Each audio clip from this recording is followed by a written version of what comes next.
Le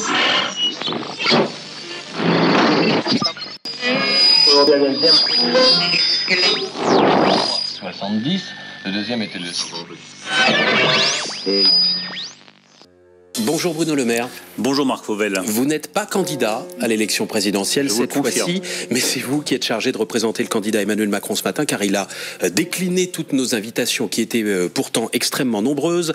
À 3 jours du premier tour, c'est donc vous qui allez répondre tout à l'heure aux auditeurs et aux téléspectateurs de France Info qui peuvent nous appeler dès maintenant au 0809 40 41 42 au prix d'un appel local. L'actualité tout d'abord, c'est le parquet financier qui a décidé d'ouvrir une enquête pour blanchiment aggravé de fraude fiscale contre le cabinet de conseil américain McKinsey, accusé par un rapport du Sénat de ne pas avoir payé d'impôt sur les sociétés pendant 10 ans. Est-ce que vous vous en réjouissez ? Je commande jamais les décisions de justice. C'est un principe, je répète toujours. Emmanuel Macron l'a fait hier soir. Mais c'est le rôle de la justice de se saisir des affaires dont elle estime qu'elle doit se saisir. Elle a un soupçon de blanchiment de fraude fiscale, pour prendre les termes exacts. Elle mène l'enquête. C'est le rôle de la justice. Nous, de notre côté, je tiens juste à rappeler que l'administration fiscale, qui est sous mon autorité, a engagé une vérification fiscale sur le cabinet McKinsey en novembre dernier, en novembre 2021, avant que les sénateurs produisent leur rapport. Donc on ne laisse pas dire que l'administration fiscale ne ferait pas son travail, que l'administration fiscale ne vérifierait pas que toutes les entreprises qui doivent payer leur part d'impôt payent bien leur part d'impôt. Nous l'avons fait sur d'autres entreprises, on le fait sur Google. Nous avons imposé une amende de 1 milliard d'euros à Google qui ne payait pas suffisamment d'impôts en France. Nous avons engagé le même type de vérification sur McKinsey. Bruno Le Maire, ça veut dire que vous, depuis le mois de novembre, vous saviez que McKinsey ne payait pas d'impôts depuis 10 ans ? Et je ne sais pas s'il ne paye pas d'impôts. Nous avons un doute. Et donc, quand il y a un doute, il doit être levé. On engage les vérifications. Et ensuite, c'est la Direction générale des finances publiques qui établira si oui ou non McKinsey a payé sa juste part d'impôts en France. Mais je le redis avec beaucoup de gravité parce que je comprends l'émotion qui peut être celle des Français qui se disent « Mais attendez, il y a des entreprises, elles ont des contrats avec l'administration et elles ne payent pas d'impôts au trésor public. » Je comprends cette émotion. Donc je veux le dire avec beaucoup de gravité, McKinsey paiera tout ce qu'ils doivent comme impôt au trésor public français. Est-ce que vous entendez, Bruno Le Maire, les arguments de l'opposition qui dit que ce cabinet a travaillé gratuitement à plusieurs reprises pour Emmanuel Macron, y compris lorsqu'il était candidat il y a 5 ans, et que c'est ensuite comme ça qu'il a pu obtenir des marchés publics? Il y a quelque chose qui ressemble à du renvoi d'ascenseur. Non. Autant je peux comprendre l'émotion des Français qui se disent « Attendez, vérifiez quand même que ce cabinet qui donne des conseils à l'État paye bien ses impôts. » Ça, je le comprends. Et nous avons fait le nécessaire avant le rapport du Sénat. Je comprends que certains disent « Est-ce que vous n'allez pas trop loin dans l'utilisation des cabinets de conseil ?» Ça peut se comprendre sur les conseillers informatiques. Sur d'autres choses, il y a des hauts fonctionnaires de qualité qui peuvent peut-être faire le travail. Je le comprends. Donc il y a eu des abus. Et le Premier ministre, on va vérifier s'il n'y a pas un moyen d'employer moins ces cabinets de conseil. Je peux parfaitement comprendre cela, qu'il y a un meilleur équilibre entre ce que peuvent apporter ces cabinets de conseil et ce que peut faire l'administration. En revanche, à mauvaise foi, des oppositions qui nous tombent dessus, très souvent d'ailleurs de la part de responsables politiques qui ont utilisé ces mêmes cabinets de conseil quand ils sont responsables politiques locaux. Tout ça n'est pas très honnête, n'est pas très solide et la ficelle est un peu grosse. Bruno Le Maire, vous disiez tout à l'heure, on va vérifier s'il y a eu des abus dans le recours au cabinet de conseil. Lors de son meeting le week-end dernier, Emmanuel Macron s'est vanté d'avoir fait appel au grand neuropsychiatre Boris Cyrulnik pour travailler sur la petite enfance. Et donc pour sa mission, Boris Cyrulnik a fait appel aux plus grands experts français. Sauf que l'on apprend grâce au magazine L'Obs qu'en parallèle, le gouvernement a mandaté un cabinet de conseil pour travailler sur le même sujet. Coût de la facture, 425 565,60 €. Vous trouvez ça normal ? Chacun peut apporter des choses différentes. Moi, je ne suis pas spécialiste de ces questions-là. Je pense qu'il faut en rester au niveau des principes. C'est comme ça qu'on gouverne bien l'État. Les impôts qui sont dus par les entreprises doivent être payés et les vérifications ont été engagées. Et je tiens à rappeler au passage que s'il y a bien un président de la République qui s'est engagé contre l'optimisation fiscale, c'est Emmanuel Macron. La taxation minimale à l'impôt sur les sociétés des grandes entreprises, c'est nous. La taxation du géant du digital, c'est nous. Les 11 milliards d'euros de récupérés sur la fraude fiscale chaque année, c'est nous. Mais là, c'est pas ma question. Donc, non, mais je veux simplement poser des choses sur le plan des principes. Il y a la question des impôts. Un gratuit et un à 425 000 €. Nous sommes totalement engagés sur la lutte contre l'optimisation et la fraude fiscale, comme aucune autre majorité ne l'a été jusqu'à présent, en l'élargissant au niveau international. Ensuite, il y a le recours aux cabinets de conseil et aux conseils qui peuvent être donnés. Je le redis, ces cabinets de conseil ils peuvent être utiles sur certaines prestations. Je pense par exemple aux prestations informatiques où il vaut mieux avoir des spécialistes extérieurs qui peuvent connaître des technologies que nous ne connaissons pas. Et sur la petite enfance, nous regarderons, ça fait partie des choses qu'on peut vérifier, est-ce que c'était utile, est-ce que ça n'était pas utile, qu'on utilise les cabinets de conseil spécifiquement là où ils ont une valeur ajoutée, oui, que ça redouble le travail de l'administration, non. Allez, le programme d'Emmanuel Macron, Bruno Le Maire, plus besoin d'être marié ou pacsé. Emmanuel Macron veut permettre aux couples qui sont en union libre de faire une déclaration fiscale commune. Ça tombe bien, ça commence à partir d'aujourd'hui. Les déclarations pour payer moins d'impôts. Est-ce qu'il faudra apporter une preuve qu'on est en couple? Ça reste à décider, mais il faudra évidemment... quelle preuve, je ne sais pas, mais il faudra apporter une preuve à l'administration fiscale. Par exemple, est-ce qu'il faudra nécessairement habiter sous le même toit? Ça reste à déterminer. Ce sera déterminé lorsque la loi définira ce régime fiscal. L'objectif, c'est quoi?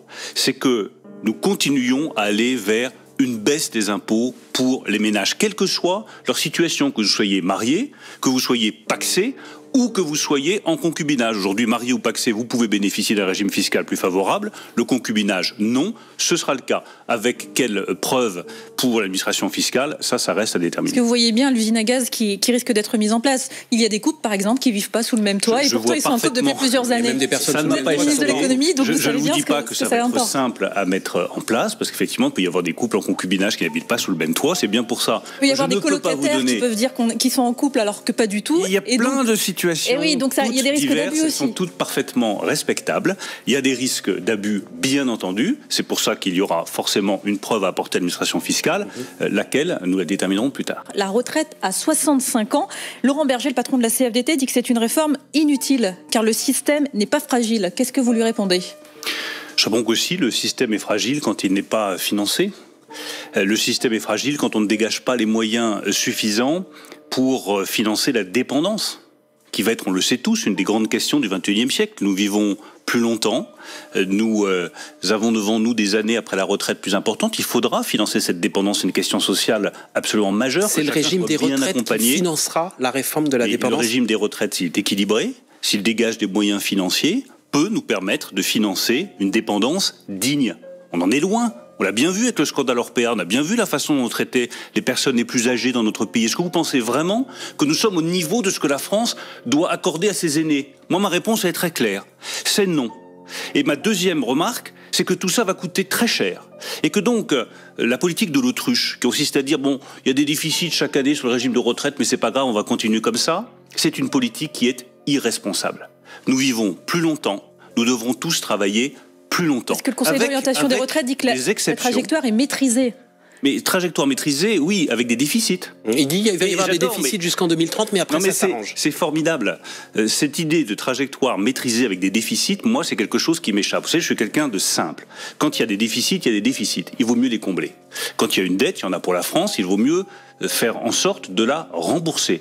Et quand on a des dépenses devant soi que l'on connaît, la responsabilité politique, c'est de voir loin, de se dire que la dépendance sera une des grandes questions, que l'accompagnement des personnes âgées sera une des questions sociales majeures, et que nous devons garantir à nos enfants, à nos petits-enfants, le respect du principe de solidarité dans les retraites. C'est pour cela que nous voulons faire cette réforme. Et nous voulons la faire de manière juste.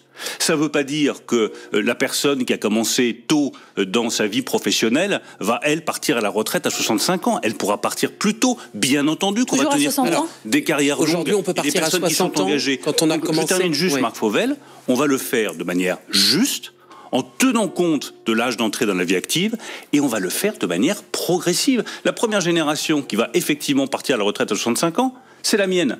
La génération de 1969. Sinon, c'est 4 mois par an supplémentaires. Donc vous voyez que ça va se faire de manière très progressive. Question très simple. Effectivement, aujourd'hui, pour ceux qui ont commencé à travailler avant 20 ans, l'âge de départ, c'est 60 ans.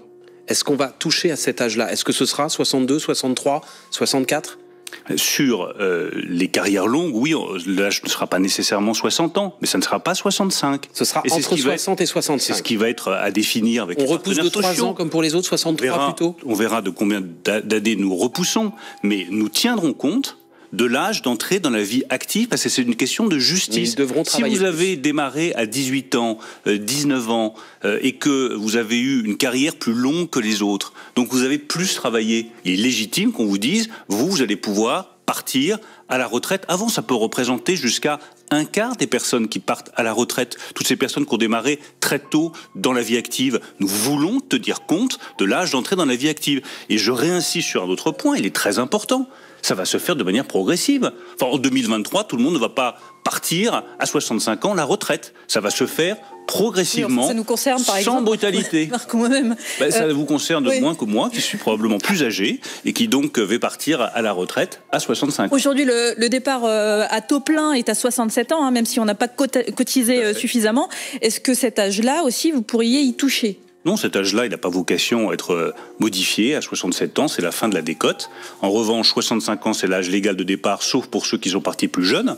Et sur l'âge des 60 ans dont vous avez parlé, il faudra définir, ce sera 61, 62, tout ça méritera d'être défini dans le dialogue et dans la concertation avec les partenaires sociaux. Emmanuel Macron a dit hier soir sur TF1 qu'il souhaitait que les pensions des retraites soient indexées sur l'inflation à partir de cet été, et pas simplement au 1er janvier prochain, comme c'est normalement la règle. Elle serait de combien cette hausse des pensions des retraités cet été? Pour le moment, elle est de 1%. Oui. Mais l'inflation s'est emballée. Je veux vraiment insister sur l'importance de cette mesure, de cette décision du président de la République et du candidat. Nous avons aujourd'hui une indexation des pensions sur l'inflation qui se fait chaque mois de janvier. C'est normal, depuis 15 ans, 20 ans, nous avons un niveau d'inflation qui est très faible. Donc une revalorisation annuelle ne pose pas de problème.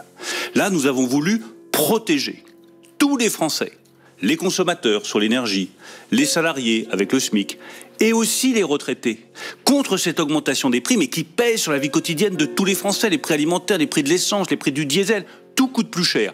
Donc la décision que propose le candidat, c'est de dire à l'été prochain, on ne se contente pas des 1% de revalorisation des pensions de retraite en janvier 2022, on fera une nouvelle revalorisation à la hauteur de l'inflation. L'inflation aujourd'hui, au moment où je vous parle, elle est un peu plus de 4%, donc ce sera dans cet ordre de grandeur-là. Je ne vais pas vous donner le chiffre précis parce que ça dépendra de l'évolution de l'inflation dans les semaines qui viennent, mais vous voyez bien notre détermination totale avec Emmanuel Macron à protéger les Français contre les conséquences de l'augmentation des prix. Mais du coup, il n'y aura pas de nouvelle indexation en janvier prochain. Il peut parfaitement y avoir une nouvelle indexation. Il peut y en avoir une cet été de l'ordre de 4% et une autre en janvier prochain. Là, c'est une mesure d'urgence, une mesure de justice. La personne qui a 66, 67 ans, qui touche sa pension de retraite, elle n'a aucun moyen d'augmenter ses revenus. Donc elle va au supermarché, elle paye son paquet de pâtes, ça a augmenté. Elle prend sa voiture, elle fait son plein. Il y a eu la ristourne de 18 centimes, mais malgré tout, le prix a augmenté. Tout coûte plus cher. Et vos revenus sont les mêmes, parce que vous êtes retraité. C'est angoissant. Et je connais beaucoup de retraités qui ont le sentiment d'être pris à la gorge par l'inflation. Donc nous leur disons, en juillet prochain, on ajuste vos pensions de retraite sur le niveau d'inflation. Et je pense qu'il faudra ouvrir une réflexion plus globale. Maintenant que nous rentrons dans une ère d'inflation plus élevée, comment est-ce que nous indexons de manière plus juste et plus protectrice les pensions de retraite de nos aînés? Il faut protéger en priorité nos aînés contre l'augmentation des prix. Ça veut dire par exemple que vous prenez l'engagement en cas de deuxième quinquennat d'indexer systématiquement les pensions de retraite sur l'inflation, ce qui n'a pas toujours été le cas ces dernières années. Ça veut dire tout simplement une indexation automatique. On ne pourra pas se contenter d'une indexation à l'été prochain. Ce qui a été annoncé par le président de la République est absolument majeur. Je pense qu'il faudra ouvrir une réflexion plus globale. Maintenant que nous entrons, après des années et des années d'inflation très faibles, dans une ère d'inflation plus élevé, même si on n'aura pas les pics d'inflation que nous connaissons maintenant tout le temps. Je pense qu'à partir de 2023, on devrait revenir à des niveaux d'inflation plus modérés, mais plus élevés qu'avant la crise. Que faisons-nous sur les retraites pour que nos aînés ne soient pas pénalisés par cette nouvelle ère d'inflation plus élevée? Je pense que cette question est fondamentale. En parlant de pouvoir d'achat, vous avez annoncé une super prime Macron de 6 000 € sans charge ni impôt pour les salariés. Combien de Français pourront la toucher ? Bon, aujourd'hui, c'est environ 5 millions de Français. Je souhaite que ce soit beaucoup plus. Et 6 000 €, c'est pour toutes les entreprises qui signent aussi un accord d'intéressement. Quel est l'objectif global? C'est que le travail paye. C'est que toutes les entreprises prennent véritablement conscience que leur plus grande richesse, et elles le savent, c'est leurs salariés. Et donc, quand il y a des bons résultats, il faut qu'ils y soient associés par l'intéressement et par cette prime totalement défiscalisée qui pourra aller jusqu'à 6 000 €. Aujourd'hui, c'est 5 millions de salariés pour 500 € en moyenne. Quelles entreprises peuvent donner 6 000 € de prime à leurs salariés C'est quoi? C'est les plus grandes entreprises, parce que les TPE, les PME, elles peuvent pas. C'est celles qui ont les moyens de le faire, qui ont les résultats. Ça dépend. Vous avez des PME qui sont ultra performantes, qui sont dans des secteurs. Il n'y en a que 15% aujourd'hui qui versent la prime Macron. Oui, tout le sujet, au-delà de la prime et de l'intéressement que nous voulons développer, parce que là aussi c'est une question de justice, que les salariés soient les premiers rémunérés par les bons résultats de l'entreprise, c'est de faire descendre tous ces dispositifs sur l'intéressement, la participation, les primes défiscalisées des plus grandes entreprises vers les plus petites. On a simplifié le dispositif d'intéressement. On a supprimé la taxe à 20% sur l'intéressement, je le redis à tous les entrepreneurs qui nous écoutent. On peut aller encore vers davantage de simplification et nous sommes prêts à simplifier encore davantage intéressement et participation pour que tous ces dispositifs qui associent le salarié aux bons résultats de l'entreprise ne touchent pas simplement les très grandes entreprises, mais les PME, les TPE. Et en même temps, faire ça, c'est empêcher les augmentations de salaire. Non, je vois bien le risque. En tout cas. Je vois bien le risque qu'il peut y avoir. En tout cas, des entreprises de verser une prime. Celle d'une substitution de la prime à l'augmentation de salaire. La prime ne doit pas se substituer aux négociations salariales qui restent indispensables. Bruno Le Maire, vous aviez promis l'effondrement de l'économie russe grâce ou à cause des sanctions européennes. Visiblement, on est encore très loin d'un effondrement. Est-ce que vous diriez que ces sanctions sont un succès? 10% de récession en Russie. Vous n'appelez pas ça un effondrement de l'économie russe? Il y a un effondrement de l'économie russe. Il y a une complexité sur les traitements financiers considérable, une vie plus difficile aujourd'hui en Russie, un pouvoir russe qui est affaibli par ces sanctions. Est-ce que ça suffit? Certainement pas, puisque la guerre continue aujourd'hui en Ukraine. Donc est-ce qu'il faut renforcer les sanctions? Au gaz russe, par exemple, ou pas? Vous avez lu comme nous cette étude cette semaine qui chiffre le coût pour l'économie française si nous devions nous passer du gaz russe entre 70 et 100 euros par Français pour couper définitivement ce robinet qui finance en grande partie la guerre. Est-ce qu'on le fait ou pas? Le président de la République a toujours été très clair, toutes les options sont sur la table. La réalité, c'est que ce qui ferait le plus mal à la Russie, c'est le pétrole. C'est arrêter l'importation de pétrole venu de Russie. Emmanuel Macron a dit lundi dernier que nous étions prêts, nous, Français, à ce qu'il y ait une interdiction d'importation, non seulement du charbon, c'est sur la table aujourd'hui, mais aussi du pétrole russe. C'est du pétrole que la Russie tire ses revenus les plus importants en matière énergétique. Après, il faut convaincre les autres États membres. On ne peut pas le faire tout seul. Le faire tout seul, ça n'a absolument aucun sens. C'est-à-dire qu'on serait les seuls pénalisés. Les 3 pays baltes viennent par exemple de décider de s'en passer. Ce qui fait notre force, c'est d'agir à 27, d'agir de manière unie, parce que c'est ça qui frappe le plus durement l'État russe et Vladimir Poutine. Donc je préfère que nous prenions quelques semaines de plus pour que nous aboutissions à une interdiction d'importation de pétrole russe, mais que nous le fassions ensemble, de manière coordonnée, plutôt que de le faire de manière dispersée et moins efficace. Bruno Le Maire, Marine Le Pen réduit de jour en jour son écart avec Emmanuel Macron, plus que 5 points dans notre baromètre Ipsos Soprasteria. Est-ce qu'elle peut être élue? C'est pas mon sujet c'est de faire gagner Emmanuel Macron. Donc je suis pas là pour commenter les sondages, je suis là pour me battre pour qu'Emmanuel Macron soit réélu. Je veux juste qu'on réalise une seconde ce que serait la vie en France sous Marine Le Pen. D'abord, ce serait moins de protection contre l'inflation. Ce qu'elle propose sur la baisse de la TVA serait moins protecteur que ce que nous avons décidé. Nous avons décidé, par exemple, le plafonnement des prix d'électricité à 4%. La baisse de la TVA, c'est 19% d'augmentation de la facture des Français en matière d'électricité. Ce serait plus d'impôts, parce qu'il faut bien financer ces dépenses somptuaires, comme les 40 ou 50 milliards d'euros de dépensés, de jetés par la fenêtre pour acheter les autoroutes. Ce serait moins de production industrielle, puisqu'elle propose le rétablissement d'un impôt sur le capital, un impôt sur la fortune financière, c'est-à-dire sur le capital des PME, c'est-à-dire sur l'industrie. Ce serait moins de souveraineté, puisque nous serions aujourd'hui les alliés de la Russie, les alliés de Vladimir Poutine. Nous serions dans le camp de Vladimir Poutine contre le camp de Zelensky, dont elle a dit elle-même qu'elle n'avait pas beaucoup d'admiration pour lui. Et nous serions tous ici vaccinés au Spoutnik. Enfin, ça serait plus de division entre les Français, plus de querelles, plus de tensions, moins de solidarité, moins d'unité de la nation française. Je veux que chacun, au moment d'aller voter, à 3 jours du vote, réalise l'importance de ce scrutin et comprenne que celui qui a montré le plus de détermination, le plus de savoir-faire et obtenu les meilleurs résultats sur l'emploi, sur l'attractivité de la France, sur la réindustrialisation, c'est Emmanuel Macron. Vous avez peur? Vous avez peur qu'elle gagne?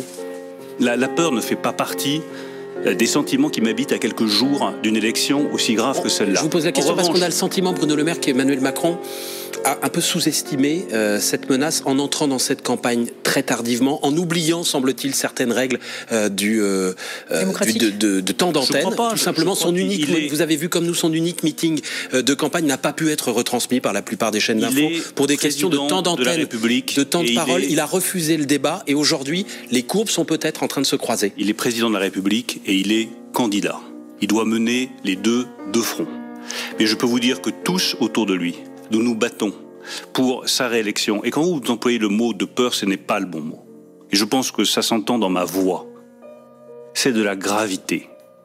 Ce qui se joue dimanche prochain et dans 15 jours est grave. Je viens de vous décrire la France sous Marine Le Pen. Je veux que nous démontions systématiquement toutes ces propositions qui ont l'air formidables comme cela, mais dès qu'on les regarde de plus près, elles ne tiennent pas la route. Regardez sa proposition de supprimer l'impôt sur les revenus pour les moins de 30 ans. Elle se prétend la candidate du peuple. Il n'y a pas plus injuste et moins populaire que de supprimer l'impôt sur les revenus pour les moins de 30 ans. Parce que ça veut dire que le commerçant qui a travaillé toute sa vie, le boucher qui m'écoute, le menuisier, l'artisan du bâtiment et des travaux publics, qui a 50 ans, qui a 2 ou 3 enfants, qui doit payer ses dettes, qui doit rembourser l'achat de sa maison, qui doit financer les études de ses enfants, lui, il paye des impôts. Mais celui qui a fait des études extraordinaires, qui est trader, qui a créé sa start-up, qui gagne des milliers d'euros par mois et qui a 28 ans, ne va pas payer d'impôts. Voilà ce que c'est la réalité du programme de Madame Le Pen. L'inefficacité, l'incompétence et l'injustice. Depuis qu'Emmanuel Macron est entré en campagne, il perd des points, il y a zéro dynamique derrière lui. Est-ce que vous craignez qu'il soit éliminé dès le premier tour ? Ce que je constate, c'est qu'il reste à des niveaux d'intention de vote qui sont très élevés pour un candidat sortant. Enfin, la réalité de la Ve République, c'est que aucun président de la République hors période de cohabitation n'a été réélu. Donc le défi que nous nous sommes tous fixés est un défi qui est très élevé, dont il faut mesurer, qui est extraordinairement difficile à atteindre et qu'il va demander la mobilisation de tous. Vous voyez bien ce qu'il essaie de faire dans son dernier meeting, dans son seul et unique meeting. D'ailleurs, Emmanuel Macron a multiplié les clins d'œil à gauche, en citant par exemple les slogans de François Mitterrand, la France tranquille, ou en reprenant celui du NPA, nos vies valent plus que leurs profits. Franchement, cette manière de faire, est-ce que c'est pas trop gros sabot ? Je le dis comme ça. Je crois que sa manière de faire, elle est la même depuis 2017. Et c'est celle qui nous permet de nous retrouver autour de sa candidature. C'est le dépassement de ces clivages. Le dépassement du clivage droite-gauche qui, je pense, ne dit plus grand-chose. Mais il y a une partie des électeurs de gauche aujourd'hui de Bruno Le Maire qui n'est pas prête à revoter pour Emmanuel Macron. Vous l'entendez, vous le voyez dans les sondages. Qu'est-ce que vous, en quelques mots, si vous le permettez, parce qu'on va poursuivre juste après avec les auditeurs, qu'est-ce que vous, homme de droite, vous avez à dire à ces électeurs de gauche qui ne veulent plus mettre un bulletin Macron ? D'abord, je ne me définis pas comme homme de droite, je me définis comme quelqu'un qui regarde la France et qui me dit que ce qui est bon pour la France, c'est le travail et l'emploi. Le président de la République a créé du travail et des emplois. C'est la justice, c'est ce que nous venons de faire sur l'indexation des retraites de tous les Français. C'est la réindustrialisation, nous sommes la seule majorité à avoir industrialisé le pays. C'est une France qui pèse en Europe, nous venons d'obtenir des résultats sur le front européen, la taxe carbone aux frontières, c'est nous, c'est la France. Donc nous avons certainement fait des erreurs. Il y a certainement des choses qu'on n'a pas fait bien. On n'a pas réussi à faire passer notre réforme des retraites, c'est un échec. Parfois, il y a eu des mots malheureux, bien entendu. Parfois, on n'a pas fait suffisamment attention à certaines parties de la population, c'est évident. Mais lorsqu'il a fallu protéger face à l'inflation, quel est le pays qui aujourd'hui a le niveau d'inflation le plus faible de la zone euro ? C'est la France.